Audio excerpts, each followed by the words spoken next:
એપમાં બેસ્ટ વસ્તુ એ છે કે એમાં વધારે તમારે મગજ દોડાવવાની જરૂર નથી. મતલબ જે સ્ટેપ્સ કીધા છે એટલું કરશો તો તમારા time to time proper charging પણ થઈ જશે.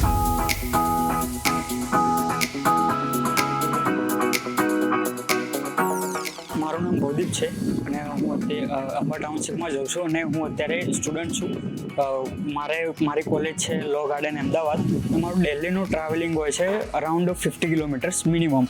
અને ઘણીવાર કોઈ કામ હોય કે મારે અમદાવાદ બીજી વખત જવાનું થાય કે એવી રીતે, તો મારે હાફ ઓફ ધ ટાઈમ હું બપોર સુધીમાં ઘરે આવી જાઉં અને બાકીનો ટાઈમ ફરીથી બોલ્ટર્સ અહીંયા જે અમારે ચાર્જિંગ સ્ટેશન છે તો ત્યાં હું ચાર્જ કરીને પછી બીજી વખત હું અમદાવાદ જાઉં છું. અને અહીંયા ઘણા બધા મારા ફ્રેન્ડ છે જેમના પાસે ઈવીસ છે, એથર, ચેતક અને બધા પણ આ બોલ્ટ અર્થનું ચાર્જિંગ સ્ટેશન અમારા ટાઉનશીપમાં લગાવ્યું છે તો એ યુઝ કરતા હોય છે. અને આની જે મોબાઈલ એપ છે એ એકદમ સરળ છે અને ઇઝી ટુ યુઝ છે. મને એમાં યુઝફુલી લાગ્યું કે મારે એક વખત જે મારે રિચાર્જ વોલેટ બેલેન્સ કરવાનું હતું બોલ્ટ એપમાં, તો જીપેમાંથી મેં એને ટ્રાન્સફર કર્યા પૈસા અને કંઈક ઇસ્યુના લીધે મારાથી ડબલ વખત પર ટ્રાન્સફર થઈ ગયા, બટ મારામાં બોલ્ટ એપમાં આવ્યા નહોતા. તો પછી મેં તરત કસ્ટમર કેર ઉપર કમ્પ્લેન નોંધાઈ અને એમને મેં મારો પ્રોબ્લેમ કીધો અને મારે અરાઉન્ડ રાત્રે આ પ્રોબ્લેમ થયો હતો 1-2 વાગ્યા સુધીમાં.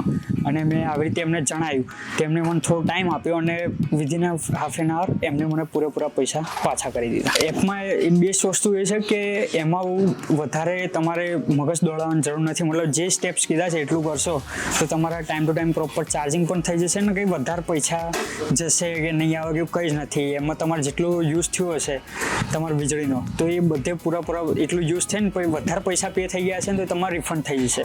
અને એકદમ ઇઝી ટુ યુઝ છે અને તમારે જસ્ટ ખાલી સ્કેન કરવાનું, પે કરવાનું અને ચાર્જિંગ સ્ટાર્ટ કરીને પછી જતું રહે. એમાં ઓપ્શન પણ છે કે તમે સ્ટાર્ટ કરી દીધું ને તમારે એન્ડ બુકિંગ કરવું હોય ને તો પણ ઇઝી છે ને તમે એન્ડ બુકિંગ કરી દેશો જેટલું યુઝ થયું હશે એટલા પૈસા કપાશે અને બીજા બધા રિફંડ થઈ જશે.